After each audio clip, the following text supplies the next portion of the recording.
spent 2 months playing nearly every day of the week in competitions, in local tournaments, and this is what happened. So over the last 3 months, 2 of them months out of the 10,000 hours spent, I spent purely just not practicing solely indoors, still doing practice sessions, but doing them out and about, not working on my throw, to see what happens and see what difference that made to my game. So the first thing I noticed is my counting drastically improved. That went up quite a lot. I now can chalk without, looking like a complete buffoon on the board. I'm still not the world's best chalker, but I haven't had a lot of time doing it manually. So that'll only improve, but your recognition of finishes, finishes that you now know that are automatic, that improved drastically from playing a lot, because it's okay playing with yourself, but when you're doing actually specific drills and stuff like that, there's only so much you can do. That muscle memory really gets in your head for looking at shots and thinking, okay, that when as soon as you see a certain number, your brain will trigger something. That happened first of all. So if you want to get better at chalking and counting, you've got to play outside. The other thing I realised is that when you play, say when you're practicing on your own, stuff like that, or with someone indoors, there's a big difference between, there was points where I was hitting 70, 80, even 85 averages in person, then I'd go and play in person and not on my own, and I would do terrible. I would hit 60, 55, terrible scores that I wasn't. They're not terrible scores, but for the amount of practice I was doing, they were terrible considering I'm throwing at a 75, 80. So there's a big difference to me that your true average, what I would say, is what you're doing on a regular basis when you're playing in person.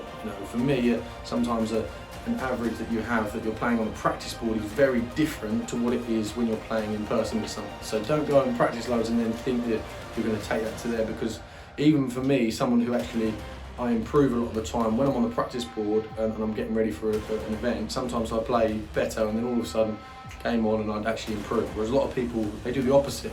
A lot of people I've seen and met, they will be hitting lots on the practice board when they're ready for a tournament, and then all of a sudden game on, it starts to go out the window, which is obviously a mindset thing, and adrenaline. So that's what you've got to account for, is the difference in when you're going out and playing in person, how adrenaline affects your throw.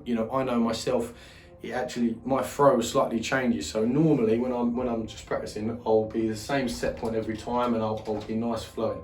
When I actually play in a tournament, or I play on a sort of floor or anything like that, my throw, for some reason, it sort of goes back and forward, and it's more of a one motion, which some people would say is good, but for me, I feel it gives me a little bit more inconsistency sometimes, unless I'm really in the flow and then I don't think about it, which you always got to try and get to. So, but the biggest thing it does definitely do, and I would recommend it to people, is it really improves your overall board management, and it really improves your ability to go out under pressure. You can practice at home all you like, but if you don't, get used to that, hitting that winning double, hitting that under pressure, taking that big shots when you need to, there's a big difference, and that's what a lot of people I don't think do enough of. A lot of people, what I've learned is they'll go and play, but they'll stay at a similar level because they just maintain it. So they'll play once a week in a local tournament, they'll play once a week in a pub league, whatever, but they stay at the same level because they're not really driving into and pushing more than what they're doing. So what I'd say, if you want to improve, definitely go and do some more intense weeks. Go to twice a week, whatever, play once a week online, play, and then do a practice session. Try and fit a little bit more in so that you're getting used to it playing with adrenaline, because the biggest times of when I've jumped up in standards slightly, and I've still got a long way to go, don't get me wrong, but in terms of actually jumping up standards, some of the biggest times I've jumped up is after, say, a 4-day event such as the Challenge Tour last year, and 4 days of back-to-back practicing playing with adrenaline. I've done sessions where 4 hours, 5 hours, 4 days in a row, and they're really intense sessions with no breaks, but then you compare that to, say, doing the same under adrenaline and under proper pressure, your muscles react to that and then you improve. So that's what I'd say the biggest thing is, and the disadvantage for me of going in and playing lots, and there was one day I played 7 days a week, and funnily enough the following week I won my first tournament and averaged 95. So, you know, for me that was quite funny that then happened after a period of practice and heavy sessions.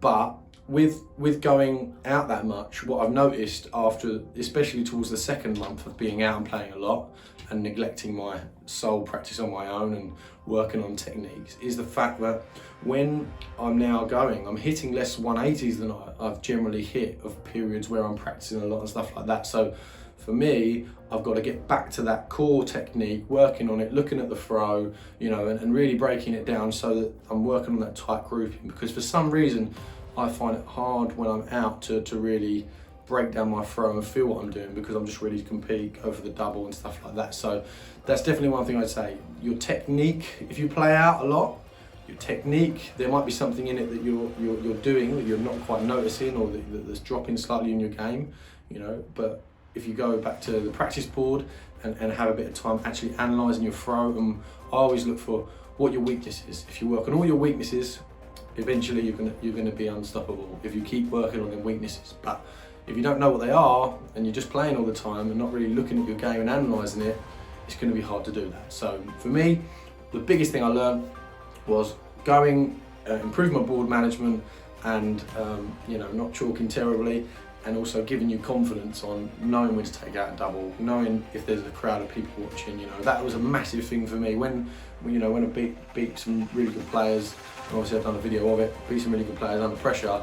You can't buy that experience. That's in my head now, you know. Every time I go to a double, hitting a match-winning double after missing a few darts right at the last on the last shot, that gives you a lot of confidence. So when you do practice, you don't even think about it, you know. If I practice now, you know, I won't even think about hitting a 180. I won't even think about hitting hit a big out shot. Whereas that bit of pressure sometimes when you're in a match and it really gets tight, you have to have that ability to go and kick on, you know. So that's really what that match intensity does. So definitely go and give it a try. But the main thing is go and try and look at your weaknesses, and yeah, go on and give that a try. But for me, I'm glad I did it.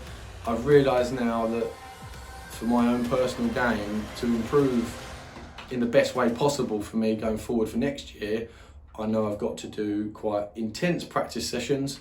You know, have little breaks in between to let myself recover, have an intense practice sessions again, and then go and play, and then go and practice again. So it's a cycle that, you know, the ratio is probably practicing more 65% of the time, you know, 5 to 7% analysing what you're doing, and then the rest playing, you know, playing in pressure matches. And play with people better. That's really one big tip I'd give people.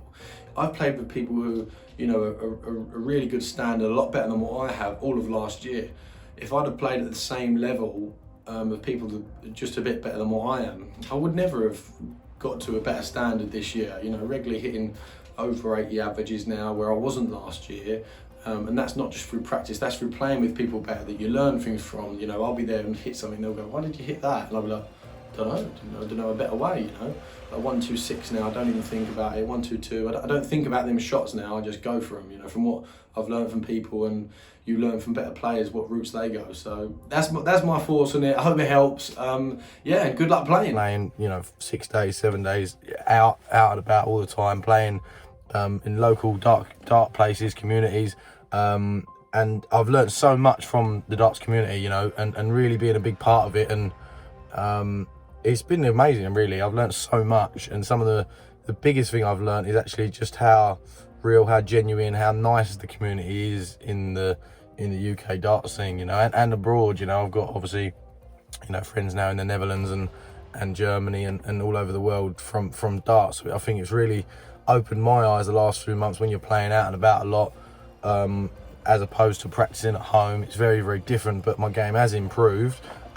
It's just my counting's got better. Things are really going in the right direction, and when I compare where I was last year, going into sort of Q school, to where I am kind of now, it's a very different sort of player. Whether it'll be the same result, as I've said before, my expectations Q school is not necessarily to get through, it's still to learn, grow and get on that challenge tour and build my skills up again. But it also comes at a good time that I've been forced to have a break because I haven't had time to hit the board and stuff like that. But I don't want to keep going on without being able to play and practice in the mornings and stuff like that. So I've found ways around that. So going forward, I'm going to be practicing again before work, you know, hitting the stuff early. So I'm going to do some early morning practice sessions, late at night, stuff like that. Just finding a way to get the hours in, you know, and for me, it's a really, really important point now. I need to prepare well for Q School, just to really show myself what I can do, and really practice, work on my technique, get back to hitting a lot of 180s again. Really, yeah, see what we can do. But the main thing is, I'm still here. I'm over 1,000 hours, obviously. That was a great achievement for me. So I just want to really kick on, try and get to the next standard where I need to be at. And just say, yeah, thanks to all the people who I've met along the way over the journey, and also thanks to all the things I've learned. You know, the amount of times people in the dart community will help you out if they see you can't count properly, if they see, which was a lot for me, especially in the early days.